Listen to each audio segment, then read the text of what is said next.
કેમ છો વિદ્યાર્થી મિત્રો? આજે આપણે શીખીશું લેસન નંબર 2 ઇલેક્ટ્રોનિક સાધનો. તો ઇલેક્ટ્રોનિક સાધનો શું છે એ આપણે શીખીએ. તમે બધાએ જોયા જ હશે કે ઇલેક્ટ્રોનિક સાધનો કયા કયા છે. ચાલો તો આપણે શીખીએ.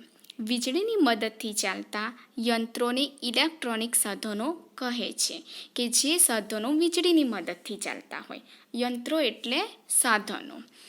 આપણે રોજિંદા જીવનમાં ઘણા બધા ઇલેક્ટ્રોનિક સાધનોનો ઉપયોગ કરીએ છીએ, જેમ કે ટેલિવિઝન, રેડિયો, ફ્રીજ, ઘરઘંટી, મિક્સર, વોશિંગ મશીન, ઇસ્ત્રી, કમ્પ્યુટર વગેરે ઇલેક્ટ્રોનિક સાધનો છે.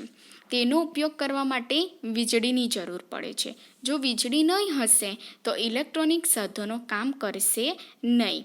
તે આપણું કામ સરળ બનાવે છે. તે આપણું કામ ઝડપથી કરીને આપે છે.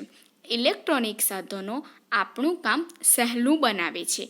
તેથી તે આપણા મિત્રો કહેવાય છે. તો વિદ્યાર્થી મિત્રો, હવે આપણે જોઈશું ઇલેક્ટ્રોનિક સાધનો કયા કયા છે.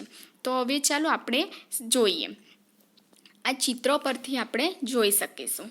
કમ્પ્યુટર, ફ્રીજ, ઘરઘંટી, ઇસ્ત્રી, mixer, radio, TV, washing machine આ બધા ઇલેક્ટ્રોનિક સાધનો છે.